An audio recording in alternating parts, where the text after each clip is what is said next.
नमस्कार, हर हर महादेव। स्वागत है आप सभी का हमारे YouTube चैनल दिव्या एस्ट्रो में और मैं हूं आप सभी के बीच दिव्या।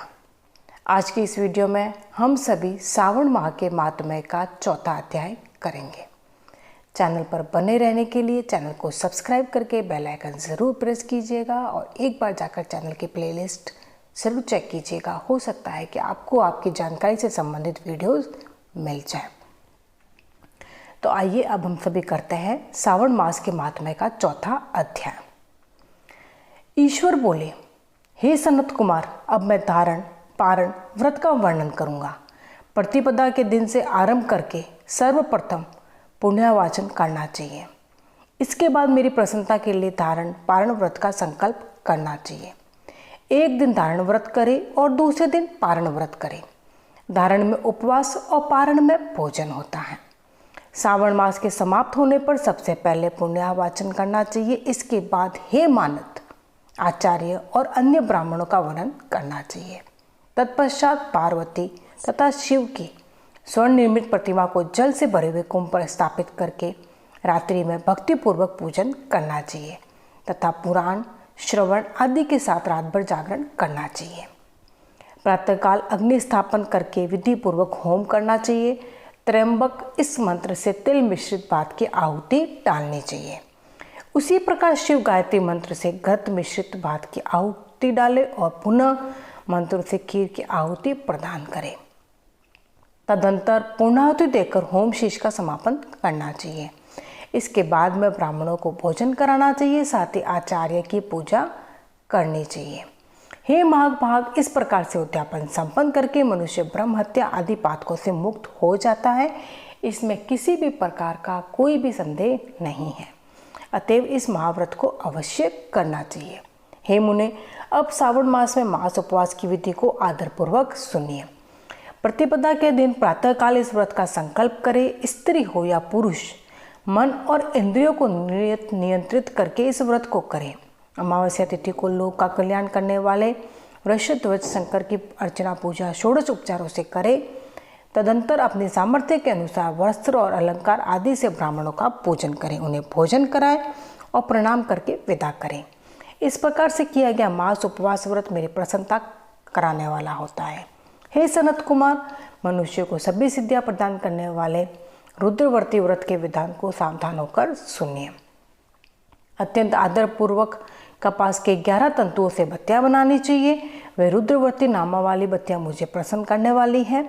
मैं सावन मास में भक्तिपूर्वक डिवोन के देव गौरीपति महादेव का इन 1 लक्ष संख्या वाली बत्तियों से निराजन करूंगा। इस प्रकार सावन मास के प्रथम दिन विधि पूर्वक संकल्प करके महीने भर प्रतिदिन शिव जी का पूजन कर 1000 बत्तियों से निराजन करें और अंतिम दिन 71,000 बत्तियों से निराजन करें, अथवा प्रतिदिन 3000 बत्तियां आदरपूर्वक अर्पण करें और अंतिम दिन 13,000 बत्तियां समर्पित करें, अथवा एक ही दिन सभी 1,00,000 बत्तियों को मेरे समक्ष चलाएं। प्रचुर मात्रा में घृत में भिगोई जो संदिग्ध बत्तियां होती हुए मुझे अत्यंत प्रिय हैं।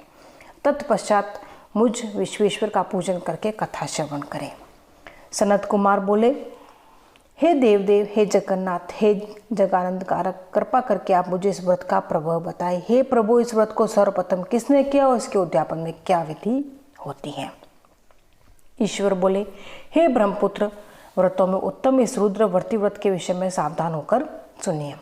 यह व्रत महापुण्यप्रद, सभी उपद्रवों का नाश करने वाला, प्रीति और सौभाग्य देने वाला, पुत्र पौत्र समृद्धि प्रदान करने वाला, व्रत करने वाले के प्रति शंकर जी की प्रीति उत्पन्न करने वाला और परम पद शिवलोक को देने वाला है। तीनों लोकों में इस रुद्रवर्ती के समान कोई उत्तम व्रत नहीं है। इस संबंध में लोग एक प्राचीन दृष्टांत देते हैं।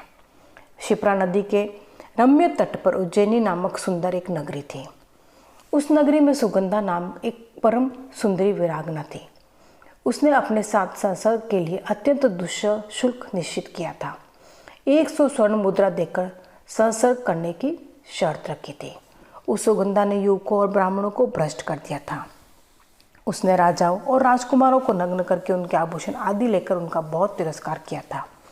इस प्रकार उस सुगंधा ने बहुत लोगों को लूटा था। उसके शरीर की सुगंध से कोस भर का स्थान सुगंधित रहता था। वह पृथ्वी तल पर रूप लावण और कांति की मानव निवास स्थली थी।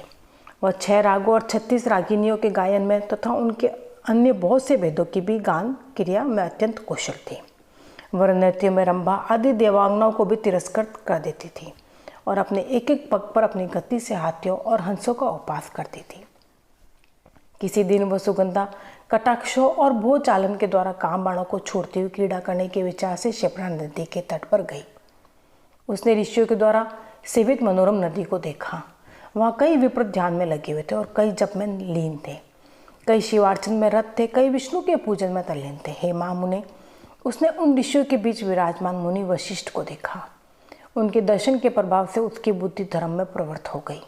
जीवन तथा विशेष रूप से विषयों से उसकी विरक्ति हो गई। वह अपना सिर झुकाकर बार बार मुनि को प्रणाम करके अपने पाँवों की निवृत्ति के लिए मुनि श्रेष्ठ वशिष्ठ जी से कहने लगी। सुगंधा बोली, हे अनाथनाथ, हे विपेंद्र, हे सर्व विद्या विशारद, हे योगीश, मैंने बहुत से पाप किया था। हे प्रभु, आप उन समस्त पापों के नाश के लिए मुझे उपाय बताइए। ईश्वर बोले, हे सनत कुमार, उस सुगंधा के इस प्रकार कहने पर वे दीन वत्सल मुनि वशिष्ठ अपनी ज्ञान दृष्टि से उसके कर्मों को जानकर आदरपूर्वक कहने लगे। वशिष्ठ बोले, तुम सावधान होकर सुनो, जिस पुण्य से तुम्हारे पाप का पूर्ण रूप से नाश हो जाएगा और सब मैं तुम सब कह रहा हूँ। हे भद्रे, तीनों लोकों में विख्यात वाराणसी में जाओ। वहाँ जाकर तीनों लोक में दुर्लभ महान पुण्य देने वाले तथा शिव के लिए अत्यंत प्रीतिकर रुद्रवर्ती नामक व्रत को उस क्षेत्र में करो। हे भद्रे, उस व्रत को करके तुम परम गति को प्राप्त करोगे। ईश्वर बोले, तब उसने अपना धन लेकर सेवक और मित्र सहित काशी में जाकर वशिष्ठ के द्वारा बताए गए विधान के अनुसार व्रत किया। इस प्रकार उस व्रत के प्रभाव से वह सशरीर उस शिवलिंग में विलीन हो गई। हे सनत कुमार, इस प्रकार जो स्त्री इस परम दुर्लभ व्रत को करती है वह जिस जिस अभिष्ट पदार्थ की इच्छा रखती है उसे निसंदेह प्राप्त करती है। हे सुव्रत, अब आप माणिक्य व्रतियों का महामय सुनिए। हे विपेंद्र, उन माणिक्य व्रतियों के व्रत से स्त्री मेरे अर्ध आसन की अधिकारिणी हो जाती है और महाप्रलय पर्यंत वह मेरे लिए प्रिय रहती हैं। अब मैं इस व्रत की संपूर्णता के लिए उद्यापन का विधान बताऊंगा। चांदी की बनी हुई नंदीश्वर की मूर्ति पर आसीन सुवर्णमय भगवान शिव की पार्वती सहित प्रतिमा को कलश पर स्थापित करना चाहिए और विधि के साथ पूजन करके रात्रि में जागरण करना चाहिए। इसके बाद प्रातःकाल नदी में निर्मल जल में विधि पूर्वक स्नान करके 11 ब्राह्मणों सहित आचार्य का वरण करना चाहिए। तत्पश्चात रुद्र सूक्त से अथवा गायत्री मंत्र से अथवा मूल मंत्र से घृत, घी और बिल्व पत्रों का होम करना चाहिए। इसके बाद पूर्णाहुति होम करके आचार्य आदि की विधिवत पूजा करनी चाहिए और 11 उत्तम विप्रों को भोजन कराना चाहिए। हे सनत कुमार, जो स्त्री इस प्रकार से व्रत करती है वह समस्त पापों से मुक्त हो जाती है। तत्पश्चात विधान पूर्वक कथा सुनकर स्थापित की गई समस्त सामग्री ब्राह्मण को देनी चाहिए। इससे निश्चित रूप से 1000 अश्वमेघ यज्ञों का फल प्राप्त होता है। इस प्रकार श्री स्कंद पुराण के अंतर्गत ईश्वर सनत कुमार संवाद में श्रावण मास महात्म्य का 4था अध्याय पूर्ण हुआ। यदि आज का मेरा यह वीडियो आपको पसंद आया हो तो वीडियो को लाइक ज़रूर कीजिएगा और चैनल को सब्सक्राइब करके बेल आइकन प्रेस करना बिल्कुल भी ना भूलिएगा। हर हर महादेव। अब मैं आप सबसे इजाज़त चाहती हूँ। धन्यवाद।